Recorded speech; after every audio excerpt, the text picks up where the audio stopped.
I never thought revenge could arrive so quietly. No shouting matches, no shattered dishes, no doors slammed in anger.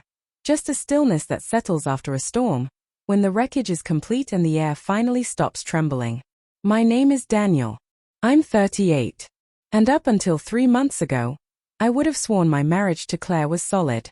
We had our rituals, coffee together every morning, quick texts through the day, dinner each night at the oak table we bought right after our wedding. It wasn't flawless, but it was ours. Or so I believed.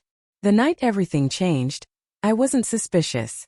Claire had left her phone charging on the kitchen counter. I only reached for the cable. Then her screen lit up. A message from someone named Ethan. Just 5 words. Last night was worth the risk. I froze. The hum of the refrigerator grew unbearably loud. I didn't say a word to her. I stepped outside, lit a cigarette I shouldn't have had after years of quitting, and stared at the city lights. Every glowing window looked like another secret waiting to be uncovered. When Claire came out and asked if I wanted dinner, I smiled. Sure, I said, my voice steady, almost too calm. That night, while she slept, I read everything. Months of messages, meetings, hotel rooms, lies wrapped in excuses. Ethan was married, too. His wife's name appeared once. Be careful. Emily almost found out. That name stayed with me. The next morning, I went to work as if nothing had changed. I needed facts, not confrontation. I found Ethan's LinkedIn, his company, and then his wife's social media. Emily, dark hair, early 30s, 2 kids, the kind of smile that still trusted the world. I looked at her pictures for a long time. She didn't know she was living inside a lie, too. 3 days later, I messaged her. Hi, Emily. I think we should talk. It's about Claire and Ethan. Her reply came less than an hour later. I was afraid of this. We agreed to meet at a quiet cafe downtown, the kind of place where secrets can sit comfortably between 2 cups of coffee. When she arrived, she looked exhausted, like she'd been holding her breath for weeks. I'm sorry, she said before I could speak. I saw something a while ago. I didn't want to believe it. I nodded. Same here. We sat there, 2 strangers connected by betrayal. After a while, she gave a short, hollow laugh. What do we even do with this? I sipped my coffee. We make sure they don't forget. She tilted her head. You mean revenge? I shrugged. Maybe just closure. We talked for nearly an hour. How they met, how long it had gone on, the stupid excuses we'd both accepted without question. Ethan had told her Claire understood him better. Claire had said I'd become boring. The same script, different audience. When we stepped outside, Emily looked at me and said, there's something almost poetic about this, the 2 people they betrayed finding each other. I smiled, surprising myself. Maybe the universe has a strange sense of humor. We exchanged numbers. At first, we only texted about plans, when to confront them, what to say. But soon, the messages changed. She told me about her kids, about the sleepless nights. I told her about the empty quiet of my house, how even the clock seemed to accuse me. A week later, she asked if I'd like to have dinner. Not to talk about them, she said. Just to breathe. I said yes. That evening, I ironed a shirt for the first time in months. We met at a small Italian place by the river. Soft music, candles, wine that burned just enough to remind me I was still alive. Emily seemed lighter, almost glowing beneath the dim light. We talked for hours, not about the people who'd hurt us, but about books, work, life. And when she laughed, really laughed, it felt like something fragile being rebuilt. That's when I realized the danger. Revenge wasn't supposed to feel this gentle. The next morning, sunlight spilled across the bed. My phone buzzed. A message from Emily. Last night felt peaceful. Thank you. I stared at it for a long moment, then replied, same here. Maybe we both needed that peace. A strange word for what we were doing, but it was the truth.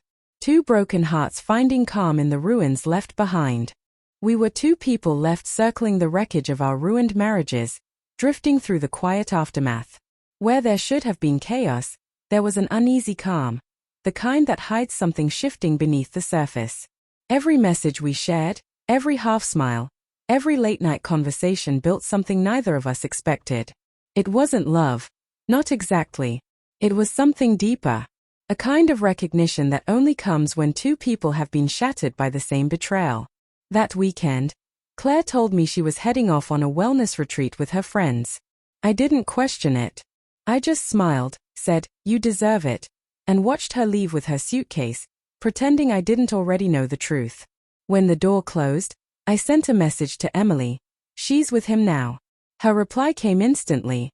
"I know. He said he had a conference." We agreed to meet again, not in the usual places, but at a rooftop bar overlooking the city. When I arrived, Emily was already there, glass of wine in hand, the skyline glinting in her eyes. "They think they are untouchable," she said. I nodded.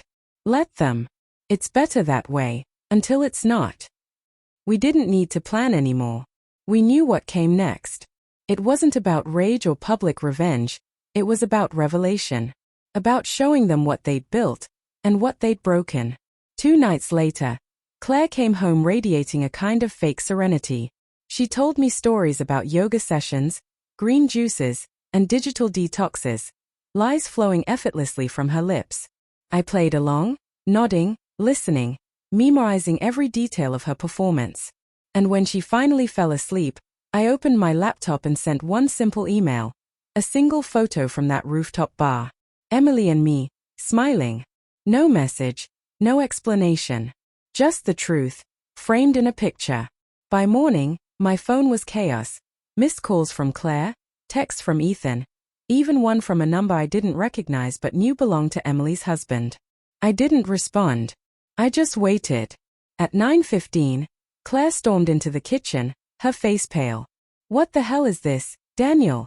she yelled, slamming her phone on the counter. The image glowed on the screen between us.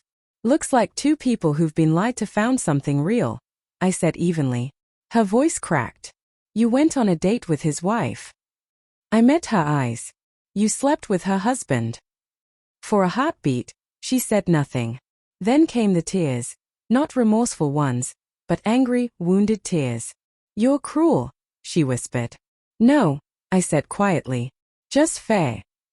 She packed her bags that afternoon. No apologies, no drama. Just the sound of zippers and silence. At the door, she paused. "You'll regret this." I almost smiled. Already did, months ago. After she left, I drove without direction until I found myself parked outside the cafe where I'd first met Emily. She was there again, sitting by the window. When she saw me, she lifted her coffee cup with a faint smile. We didn't need to say much. The storm was over, leaving only stillness behind. Before she left, she asked softly, "Do you think they'll ever forgive us?" I shook my head. "Maybe. But it doesn't matter." She smiled. "Good." That night, I returned to an empty house. No trace of her perfume, no echoes of her laughter, just silence. But it wasn't heavy anymore. It felt calm, freeing. I poured myself a drink and sat by the window, watching the city lights flicker like distant witnesses. For the first time in years, I felt something close to peace, not from losing her, but from letting go of the version of myself who waited to be enough. Claire's betrayal had ended our marriage.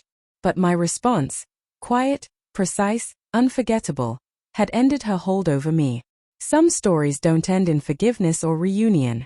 Some end in peace that costs everything, yet feels like freedom. And as I finished my drink, I remembered Emily's words. The best revenge isn't anger. It's indifference, the kind they'll never forget.